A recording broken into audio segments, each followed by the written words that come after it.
En esta ocasión les está hablando el reverendo Germán Uribe Bravo. El tema para hoy es sublime verdad. No encontramos mucho en este mundo de alguien que quisiera abanderarse ese título. Así que no somos un calco, somos algo que viene en verticalidad. Sabiendo de que es el predicador o los predicadores que tienen la responsabilidad de verticalizar este mundo que está cada día cayendo como en pedazos. Cuando yo era niño, había una cartilla, porque eso hace más o menos 70 años, había una cartilla que no recuerdo su título, pero resulta de que un pollo salió por el jardín a pasear. De repente le cayó un cerezo en la cabeza del pollo. Y entonces el pollo musitó de esta manera. ¡Ah, carambas!, dijo, el mundo se está cayendo, debo ir a avisarle al jefe. Hoy el mundo se está cayendo de verdad, verdad, y no hay nadie que diga, voy a avisarle a Dios. Dios sabe todas las cosas. Pero claro, nosotros tendremos que saber que alguien levantará la bandera contra esta situación mundial. Dijimos que el tema es verdades sublimes. Nosotros hemos empuñado esta bandera de hablar la verdad. Muy poca gente quiere hacer eso. Pero cuando hablamos de verdad, verdad, tenemos que tomar la palabra de verdad, que es la palabra de Dios, la Biblia, el libro sagrado de Dios. Entonces, el libro de Deuteronomio, el capítulo 12, versículos 4 y 5, nos dice que el pueblo hebreo estaba en el desierto de Cades Barnea, al otro lado del Jordán. Venían ya muy cerca de poseer la tierra, aunque se demoraría un tiempo. Pero Moisés estaba en su despedida y él hizo lo que Dios le dijo, que empezaran a repasar lo que había pasado ya en 80 años. 40 años en el desierto y 40 que había estado en Egipto Moisés entre los faraones. Estaban repasando. Y entonces Dios le dijo a Moisés, dile al pueblo que cuando lleguen a la tierra prometida, a la tierra que yo les daré, quiero que elijan un lugar en medio de todo el pueblo donde yo me reuniré con ellos.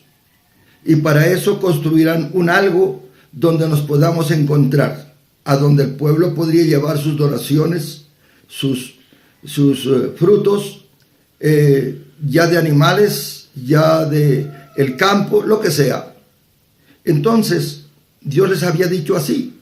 Eso lo encontramos en Deuteronomio 12, 4 y 5.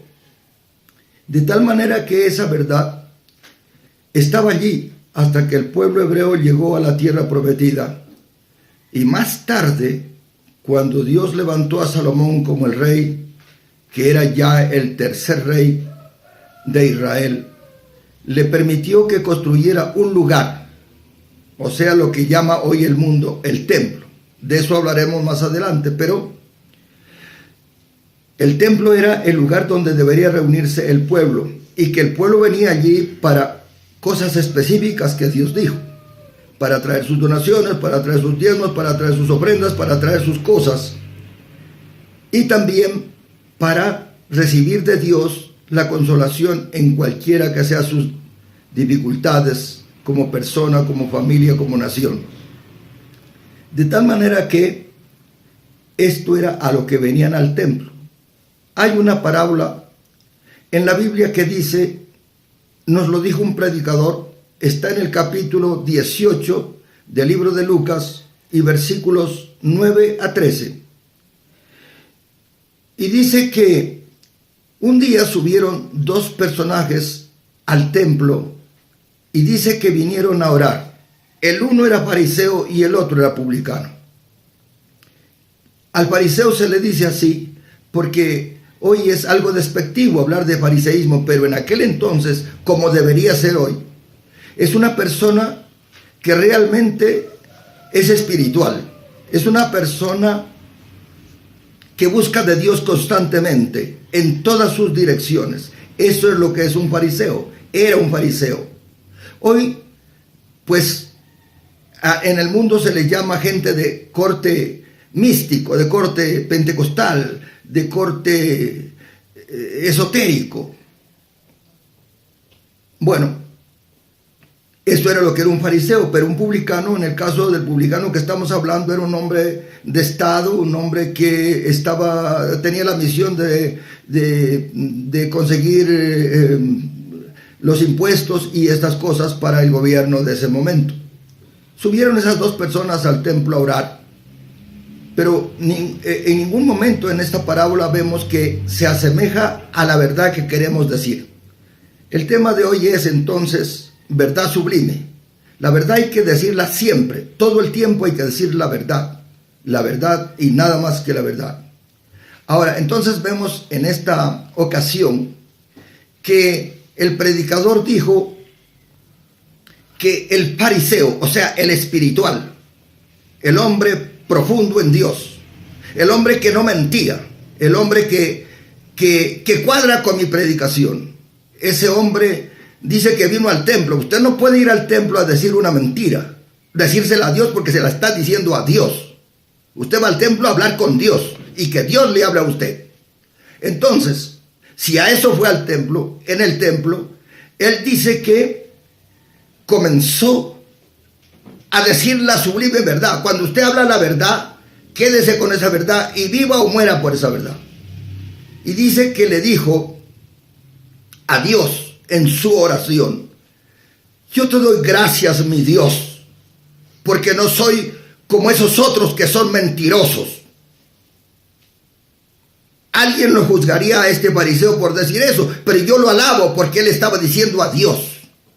Cuando usted puede hablar como ese fariseo, yo lo alabo porque usted le dice la verdad a Dios. Te doy gracias, Señor, como no soy como mi vecino que es ladrón. Nadie puede decir que usted no debe decir eso. Usted se lo está diciendo a Dios. Te doy gracias, mi Dios, porque se lo estaba diciendo a Dios y Dios le estaba escuchando. Y él dijo: si usted llega a hablar así, eso me gusta a mí, que usted hable con Dios, diga la verdad, diga cómo se siente.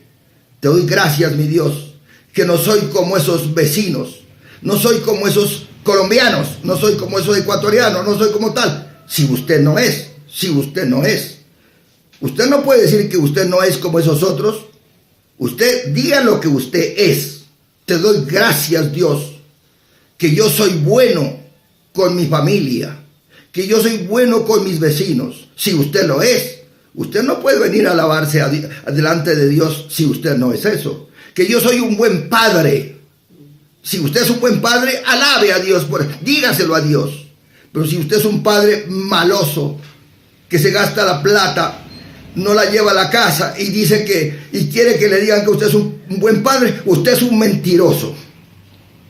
Pero si usted viene a Dios al templo y le dice: Dios mío, yo te doy gracias porque soy bueno, yo también te alabo, porque tú le estás diciendo a Dios que eres bueno. Me gustaría que dieras tú ese estatus de ser bueno. Y le dijo: Señor, te doy gracias que no soy mentiroso. Te doy gracias que yo pago los diezmos, las ofrendas. Él le dijo así, lea el texto. Pero si ese hombre no tiene otra palabra que decírsela a Dios, él estaba diciendo: te doy gracias, mi Dios, porque tú me ayudas a ser honesto, cumplido contigo. Eso es una verdad sublime. Él no le estaba diciendo a un vecino, le estaba diciendo a Dios: te doy gracias porque soy un hombre que pago mis obligaciones. Eso es muy bonito, muy bien. Eso debe hacer una persona espiritual, una persona, porque usted puede decir que es espiritual, pero usted no cumple con nada. Entonces no es nada. Dígase la verdad, no es nada.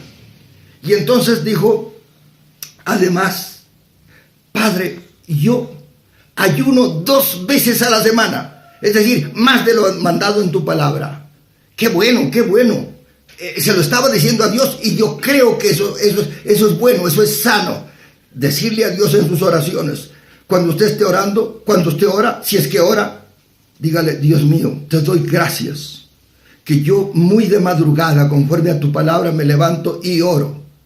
Pero si usted le dice a un vecino que usted sí ora y usted nunca se acuerda de orar, entonces es un mentiroso. Siga leyendo la parábola y se da cuenta que esta persona estaba delante de Dios y estaba orando. Yo alabo ese tipo de personas, ese tipo de gentes. Eso es una verdad sublime. Alguien dice: no, pero eso dice la Biblia. Eso a mí no me importa. Eso era para esos hebreos. Pero mire, si usted se da cuenta de lo que dice Romanos 3, versículo 1 y 2, y 3 y 4 y 5 y 6 y 7 y 8, pero el versículo 2 dice que recuerden que la palabra de Dios fue encargada al pueblo hebreo. Así que usted no tiene nada que ver con que esto o aquello. En ese momento, cuando ese hombre estaba orando un hebreo a Dios, diciéndole lo que hacía, eso es bonito, eso es importante, eso es no ser mentiroso. Este mundo se cae por eso, porque la gente miente, engaña, supuestamente engaña a Dios, engaña a todo el mundo, a la sociedad, dice que hace y no hace, dice que cumple y no cumple. Usted como hijo no da esa estatura, como padre no da esa estatura, como esposo, como esposa. Entonces, ¿qué hacemos con esto? Usted no puede esperar nada de este mundo y todavía quiere que el mundo se alargue, que se prolongue. Usted dice: no, pero el científico tal no dice eso. Eso no nos interesa a nosotros, el científico. No nos interesa lo que el científico dice, porque tenemos una palabra científica, una palabra espiritual. Le voy a recordar algo. Según el libro de Génesis, el capítulo 1, Dios dice en el versículo 14 hasta el versículo 19, dice que Dios puso el sol y puso la luna y puso las estrellas. Y si usted lee concretamente, dice que lo puso para nuestro bien. Gracias, mi Dios. No necesitamos otras cosas. Las que Dios hizo para nuestro bien, gracias. Estamos hablando de una verdad de Dios, la verdad de Dios. Usted lo que tiene que ir a su templo es orar a Dios, bendecir a Dios por lo que Dios ha hecho con usted y conmigo. Si usted es un mal hijo, procure enderezarse. Si usted quiere hacer que usted mismo se convenza de que usted no es tan malo. Si usted es un mal marido, entonces arréglese con Dios y entonces diga: soy buen esposo. Si usted es